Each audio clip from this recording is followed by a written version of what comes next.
வணக்கம். இன்றைய முக்கிய நிகழ்வுகள். கரூர் சம்பவத்தை அதிமுக பொதுச் செயலாளர் எடப்பாடி பழனிசாமி அரசியலாக்கி வருகிறார்.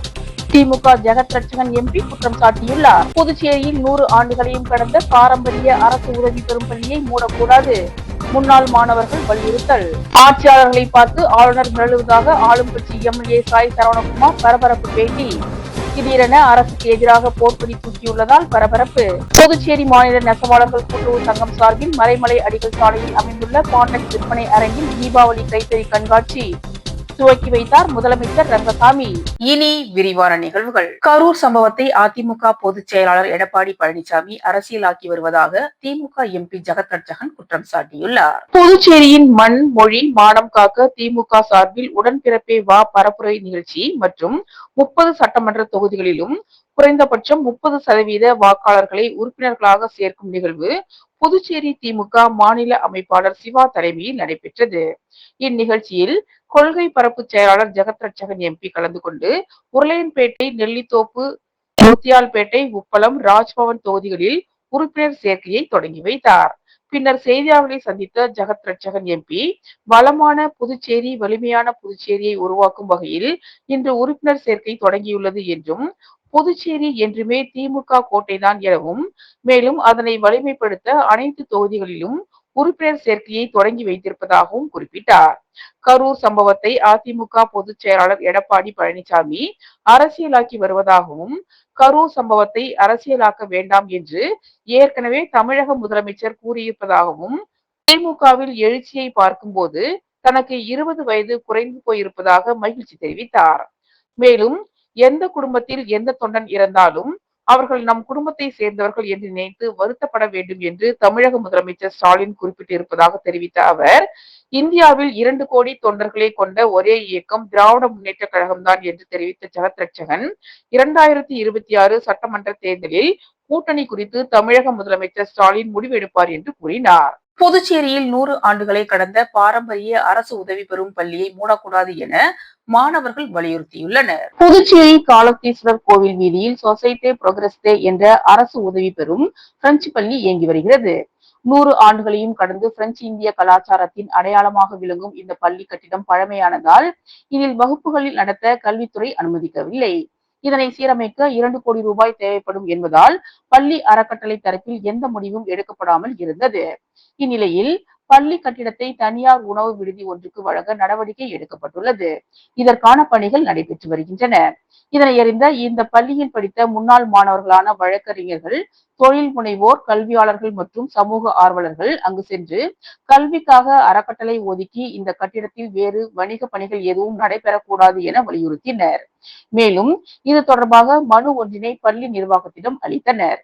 இதனைத் தொடர்ந்து புதுச்சேரி அரசை அணுகி இந்த பழமை மிக்க கட்டிடத்தை புதுச்சேரி அரசு ஏற்று நடத்த வேண்டும், இங்கு வழக்கம் போல பள்ளியை நடத்த வேண்டும் என முன்னாள் மாணவர்கள் ஜோசப் வின்சென்ட், மணிகண்டன் ஆகியோர் தெரிவித்தனர். ஆட்சியாளர்களை பார்த்து ஆளுநர் மிரளுவதாகவும், நாங்கள் எதிர்பார்த்தது கைலாஸ்நாதன், ஆனால் அவரோ கைலாஸ்நாதனாக மாறிவிட்டதாக குற்றம் சாட்டிய ஆளும் கட்சி எம்எல்ஏ சரவணகுமார் அரசுக்கு எதிராக போர்க்கொடி தூக்கியுள்ள சம்பவம் அரசியலில் பரபரப்பை ஏற்படுத்தியுள்ளது. புதுச்சேரியில் பாஜக, என்ஆர் காங்கிரஸ் கூட்டணி அரசு நடைபெற்று வருகிறது. ஆட்சியில் அங்கம் வகிக்கும் பாஜக முன்னாள் அமைச்சர் சாய் சரவணகுமார் புதுச்சேரி அரசின் நடவடிக்கைகளை கண்டித்து சட்டசபை முன்பு தர்ணா போராட்டத்தில் ஈடுபட போவதாக தகவல் வெளியானது.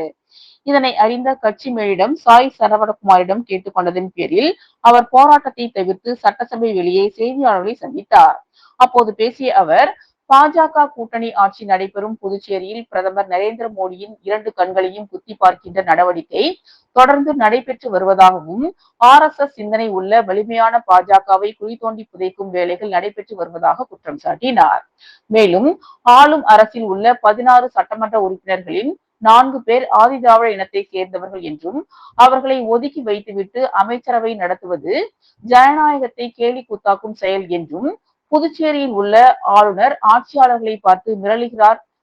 பிரதமர் நரேந்திர மோடியிடம் நாங்கள் கைலாஸ்நாதனை கேட்டோம், ஆனால் இவரோ கைலாஸ்நாதன் ஆகிவிட்டார் என்றும், கவர்னர் என்பவர் மக்களுக்காக பணி செய்ய வேண்டும், தைரியமான நடவடிக்கைகளில் ஈடுபட வேண்டும் என்றும் ஆளுநரை விளாசிய சாய் சரவணகுமார் தனது தொகுதியில் பள்ளி கல்லூரி அருகிலேயே ரெஸ்டோ பார்கள் இயங்கி வருகிறது என்றும் அதனை கூட தடுக்க முடியவில்லை எனவும், ஆனால் இது குறித்து புகார் அளித்தால் தன்னிடமே அறிக்கை கேட்கிறார்கள் என்றும் பேசினார். கடலூரில் இருந்து புதுச்சேரிக்கு விறகு கட்டை ஏற்றி வந்த லாரியின் முன்பக்க அச்சு முறிந்து தடுப்பு கட்டை மீது மோதி லாரி விபத்துக்குள்ளானது. இதில் விறகு கட்டைகள் சாலையில் சரிந்து விழுந்து சிதறியது. காலை நேரம் என்பதால் அதிக போக்குவரத்து இல்லாத காரணத்தினால் பெரும் சேதம் தவிர்க்கப்பட்டது. கடலூரில் இருந்து விறகு கட்டைகளை ஏற்றி கொண்ட லாரி இன்று காலையில் புதுச்சேரி நோக்கி வந்து கொண்டிருந்தது. தவளக்குப்பத்தை அடுத்த இடையார்பாளையம் அருகே வந்தபோது பின்னால் வந்த அரசு பேருந்துக்கு வழி கொடுக்கும் விதமாக ஓட்டுநர் லாரியை ஓரமாக திருப்பியுள்ளார். அப்பொழுது லாரியின் முன்பக்க அச்சு திடீரென முறிந்ததில் தடுமாறிய லாரி சாலையின் நடுவே உள்ள தடுப்பு கட்டையின் மீது பயங்கரமாக மோதி விபத்துக்குள்ளானது. இந்த விபத்தில் லாரியில் ஏற்றி கொண்டு வந்த விறகு கட்டைகள் சாலையில் நாலாபுரமும் சரிந்து விழுந்து சிதறியது. காலை நேரம் என்பதால் லாரியின் பின்னால் எந்த வாகனமும் வராத நிலையில் பெரும் அசம்பாவிதம், உயிர் சேதமும் தவிர்க்கப்பட்டது. இந்த விபத்தால் புதுச்சேரி கடலூர் சாலையில் கடுமையான போக்குவரத்து பாதிப்பு ஏற்பட்டது. இது குறித்து தகவல் அறிந்து சம்பவ இடத்திற்கு வந்த போக்குவரத்து போலீசார் சாலையில் சிதறி கிடந்த விறகு கட்டைகளை ஜேசிபி இயந்திரம் மூலம் அப்புறப்படுத்தி போக்குவரத்தை சரி செய்தனர். இது குறித்து வழக்கு பதிவு செய்த போலீசார் விபத்து ஏற்பட்டது குறித்து விசாரணை நடத்தி வருகின்றனர். புதுச்சேரி வம்புப்பட்டு வாய்க்கால் மற்றும் சம்போடை வாய்க்கால் தூர்வாரும் பணியினை தொகுதியின் சட்டமன்ற உறுப்பினர் அங்காளன் பூஜை செய்து தொடங்கி வைத்தார். புதுச்சேரி திருபுவனை தொகுதிக்கு உட்பட்ட வம்புப்பட்டு ஏரியின் நீர்வரத்து வாய்க்கால், மிகை நீர்வாய்க்கால் மற்றும் திருபுவனை சம்போடை வாய்க்கால் புதுச்சேரி அரசு பொதுப்பணித்துறை நீர்ப்பாசன கோட்டத்தின் சார்பில் 10,75,000 ரூபாய் செலவில் தூர்வாரும் பணிக்கான பூமி பூஜை விழா இன்று காலை நடைபெற்றது. விழாவிற்கு தொகுதியின் எம்எல்ஏ அங்காளன் தலைமையேற்று பூமி பூஜை செய்து பணிகளை தொடங்கி வைத்தார். நிகழ்ச்சிக்கு புதுச்சேரி பொதுப்பணித்துறை நீர்ப்பாசன கோட்ட செயற்பொறியாளர் ராதாகிருஷ்ணன், உதவி பொறியாளர்கள் மதிவாணன், ஸ்ரீகாந்த், இளநிலை பொறியாளர் ஹரிராம், பாலாஜி மற்றும் ஜேசிஎம் மக்கள் மன்ற திருபுவனை தொகுதி நிர்வாகிகள், கிராம பொதுமக்கள் உள்ளிட்ட பலர் இந்நிகழ்ச்சியில் கலந்து கொண்டனர். ராகுல் காந்தி தேசிய பேரவை சார்பில் காங்கிரஸ் கட்சியின் மாநில தலைவர் வைத்திலிங்கம் எம்பி பிறந்தநாள் விழா வெகு விமர்சையாக கொண்டாடப்பட்டது. புதுச்சேரி காங்கிரஸ் கட்சியின் மாநில தலைவரும் பாராளுமன்ற உறுப்பினருமான வைத்திலிங்கம் எம்பியின் 75வது பிறந்தநாள் விழா ராகுல் காந்தி தேசிய பேரவை சார்பில் வெகு சிறப்பாக கொண்டாடப்பட்டது. ராகுல் காந்தி தேசிய பேரவை தலைவரும் ஊடக பிரிவு சேர்மனுமான சேகர் தலைமையில் பேரவை துணைத் தலைவர் திருவேங்கடம் முன்னிலையில் காராமணிக்குப்பம் சக்திவேல் ஸ்ரீ பரமானந்தா சுவாமிகள் ஆலயத்தில் சிறப்பு பூஜை செய்யப்பட்டு பக்தர்களுக்கு இனிப்புகள் வழங்கப்பட்டது. அதனைத் தொடர்ந்து வைத்திலிங்கம் எம்பியை நேரில் சந்தித்து சால்வை அணிவித்தும் ஆள் உயர மாலை அணிவித்தும் நிர்வாகிகள் வாழ்த்து தெரிவித்தனர். இதன் பின்னர் வைத்திலிங்கம் எம்பி பிறந்த நாளை முன்னிட்டு நடந்த மாபெரும் ஓவிய போட்டியில் பங்கேற்ற மாணவ மாணவிகளுக்கு பரிசளிப்பு விழா வண்ண அருவி ஆர்ட் கேலரியில் நடைபெற்றது. அப்போது சேகர் தலைமையில் கேக் வெட்டி மாணவ மாணவிகளுக்கு இனிப்புகள் வழங்கப்பட்டது. அதனைத் தொடர்ந்து போட்டியில் பங்கேற்ற மாணவர்களுக்கு சான்றிதழ்களும் வழங்கப்பட்டன.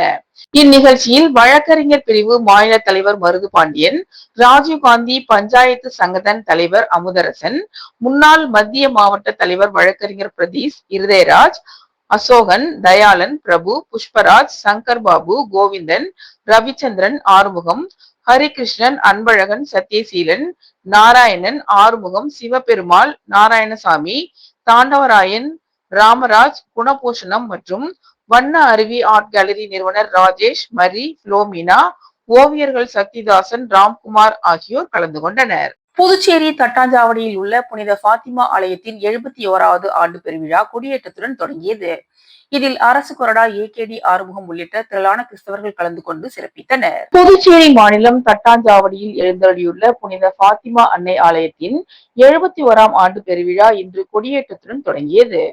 புதுச்சேரி கடலூர் உயர்மறை மாவட்ட முதன்மை குரு குழந்தைசாமி தலைமையில் சிறப்பு திருப்பலி நடைபெற்றது. தொடர்ந்து ஆண்டு திருவிழா கொடிக்கு சிறப்பு பூஜை செய்யப்பட்டு கொடியேற்று விழா நடைபெற்றது. இதில் சிறப்பு விருந்தினராக தொகுதியின் சட்டமன்ற உறுப்பினரும் அரசு கொறடாவுமான ஏகேடி ஆறுமுகம் கலந்து கொண்டு சிறப்பித்தார். கிறிஸ்தவர்கள் புடைசூழ ஆண்டு திருவிழா கொடி ஊர்வலமாக கொண்டு வரப்பட்டு ஆலய கொடிமரத்தில் ஏற்றப்பட்டு ஆண்டு பெருவிழா வெகு விமர்சையாக தொடங்கியது. தொடர்ந்து ஆண்டு பெருவிழா நவ நாட்களில் காலை மாலை இருவேளையும் சிறப்பு திருப்பலிகள் நடைபெற உள்ளன. விழாவின் முக்கிய நிகழ்வான சிறப்பு தேர்பவனி வருகிற 12ஆம் தேதி காலை புதுச்சேரி கடலூர் உயர் மறை மாவட்ட பேராயர் பிரான்சிஸ் கலிஸ் தலைமையில் நடைபெற உள்ளது. அதனைத் தொடர்ந்து 14ஆம் தேதி ஆண்டு பெருவிழா கொடியிறக்கம் நடைபெற உள்ளது. இந்த ஆண்டு பெருவிழாவிற்கான அனைத்து ஏற்பாடுகளையும் ஆலய நிர்வாகிகள் மற்றும் கிறிஸ்தவர்கள் சிறப்பாக செய்திருந்தனர்.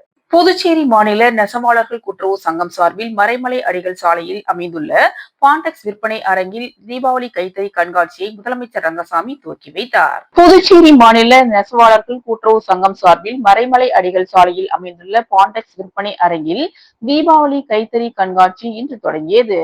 இதன் திறப்பு விழாவில் சிறப்பு விருந்தினராக முதலமைச்சர் ரங்கசாமி கலந்து கொண்டு தீபாவளி கைத்தறி கண்காட்சியை திறந்து வைத்து பார்வையிட்டு முதல் விற்பனையை துவக்கி வைத்தார். நிகழ்ச்சியின் போது தொகுதி சட்டமன்ற உறுப்பினர் நேரு, கூட்டுறவுத்துறை செயலாளர் ஜெயந்தகுமார் ரே, கூட்டுறவு சங்கங்களின் பதிவாளர் யஷ்வந்தையா மற்றும் ஊழியர்கள் பலர் கலந்து கொண்டனர். இங்கு கைத்தறி ஆடைகள் தள்ளுபடி விலையிலும் தரமாகவும் குறைந்த விலையிலும் விற்பனை செய்யப்பட உள்ளது. இதனை மக்கள் பயன்படுத்திக் கொள்ள வேண்டும் என முதலமைச்சர் ரங்கசாமி தெரிவித்தார். முத்தியால்பேட்டை சட்டமன்ற உறுப்பினர் பிரகாஷ் மீது சமூக வலைதளத்தில் அவதூறு பரப்பிய நபர் மீது சைபர் குற்றப்பிரிவு காவல் நிலையத்தில் புகார் அளிக்கப்பட்டுள்ளது. திருவள்ளுவர் நகரில் கோவில் பிரச்சனையில் ஜாதி ரீதியாக சட்டமன்ற உறுப்பினர் பேசியதாக பொய்யான கருத்துக்களை சமூக வலைதளத்தில் பரப்பிய பாஸ்கர் மீது வழக்கு பதிந்து நடவடிக்கை எடுக்க வலியுறுத்தி கோரிமேடு பகுதியில் உள்ள சைபர் குற்றப்பிரிவு போலீஸ் ஆய்வாளர் தியாகராஜனை சந்தித்து முத்தியால்பேட்டை தொகுதி சட்டமன்ற உறுப்பினர் பிரகாஷ்குமார் புகார் அளித்தார். லாஸ்பேட்டை தொகுதி அசோக் நகர் தொல்காப்பியர் வீதியில் கட்டப்பட்டுள்ள புதிய ஆழ்குழாய் கிணற்றை பாதுகாக்கும் பொருட்டு அதனை சுற்றி மதில் சுவர் கட்டும் பணி மற்றும் அதனை சார்ந்த பணிகளை முதலமைச்சர் ரங்கசாமி பூஜை செய்து தொடங்கி வைத்தார். புதுச்சேரி மாநிலம் உழவர்கரை நகராட்சி லாஸ்பேட்டை தொகுதி அசோக் நகர் தொல்காப்பியர் வீதியில் கட்டப்பட்டுள்ள புதிய ஆழ்குழாய் கிணற்றை பாதுகாக்கும் பொருட்டு அதனை சுற்றி 38,16,000 ரூபாய் மதிப்பீட்டில் புதிய மதில் சுவர் கட்டுவதற்கு மற்றும் அதனை சார்ந்த பணிகளுக்கான பூமி பூஜை நிகழ்ச்சி நடைபெற்றது.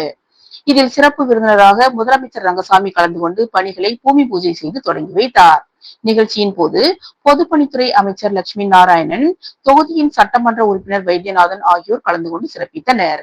விழாவில் தலைமை பொறியாளர் வீரசெல்வம், கண்காணிப்பு பொறியாளர் வட்டம் 2 சுந்தரமூர்த்தி, பொது சுகாதார கோட்டை செயற்பொறியாளர் வாசு, உதவி பொறியாளர் மீனா ராணி, இளநிலை பொறியாளர் நாகராஜன், முக்கிய பிரமுகர்கள் மற்றும் ஊர் பொதுமக்கள் கலந்து கொண்டனர். மதுரை சித்திரக்காரர்கள் குழு சார்பில் 5 ஓவியர்களின் சமகாலத்திய தனித்துவமான ஓவிய கண்காட்சியை ஏராளமான சுற்றுலா பயணிகள், ஓவிய மாணவர்கள் கண்டு ரசித்தனர். மதுரை சித்திரக்காரர்கள் ஓவிய கண்காட்சி புதுச்சேரி அருங்காட்சியகம் அருகே உள்ள புதுச்சேரி அரசு கலை பண்பாட்டுத்துறை புதுச்சேரி வளர்கலை கூடத்தில் தொடங்கியது. ஓவியர்களான சென்னையில் வசித்து வரும் எம்ஜி ரஃபீக் அகமது, மதுரையை சேர்ந்த பாபு, சரவணன், ஜேம்ஸ் பீட்டர் மற்றும் அமெரிக்காவில் இருக்கும் லோகு என்ற லோகநாதன் ஆகிய 5 ஓவியங்கள் காட்சிப்படுத்தப்பட்டுள்ளன. ஒவ்வொருவரும் தங்களது தனித்துவமான ஓவியங்களை காட்சிப்படுத்தியுள்ளனர். இவர்கள் சமகாலத்திய ஓவியங்களையே தீட்டி வருகின்றனர். அதனையே காட்சிப்படுத்தியுள்ளனர். இதில் கலப்பு ஊடகம் ஓவியம், கலவை ஓவியம், வாட்டர் கலர், அக்ரிலிக் ஓவியம் மூலம் ஓவியம் தீட்டியுள்ளனர். ஓவியமே வாழ்க்கை என இவர்கள் தங்களது பயணத்தை தொடர்ந்து வருகின்றனர். பல்வேறு பகுதிகளில் ஓவியங்களை காட்சிப்படுத்தி வருகின்றனர். இன்று தொடங்கிய ஓவிய கண்காட்சி வருகிற 9ஆம் தேதி வரை நடைபெற உள்ளது. இதில் சிறப்பு விருந்தினராக இந்திய அரசு முன்னாள் பிராந்திய இயக்குனர் கோபால், அகில இந்திய வானொலி ஓய்வு பெற்ற உதவி இயக்குனர் சிவகுமார், ஓவியர் சுகுமாரன், அன்பழகன், ராஜ்குமார் ஆகியோர் கலந்து கொண்டு துவக்கி வைத்தனர்.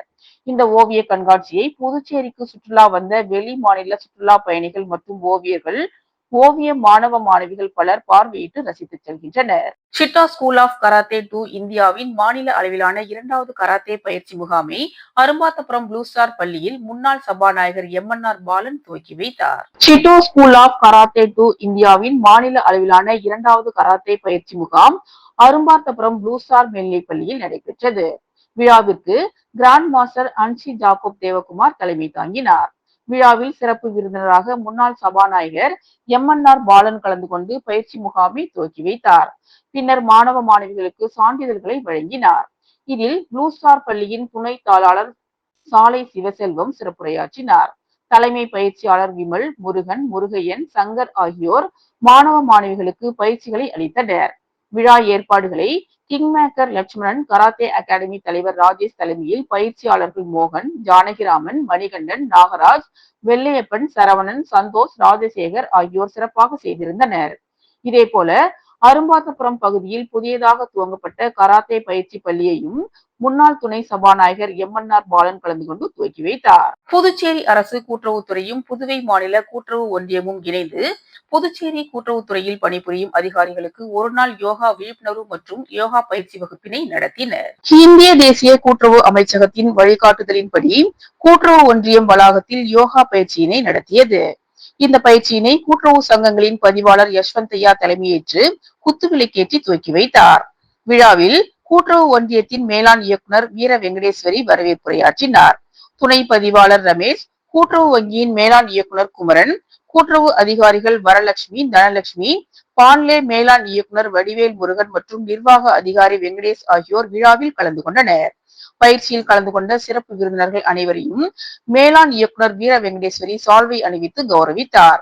பயிற்சியில் கலந்து கொண்ட அனைவருக்கும் இணை பதிவாளர் சாரங்கபாணி டி-ஷர்ட் வழங்கினார். இந்த பயிற்சியினை யோகா ஆசிரியர் முருகையன் நடத்தினார்.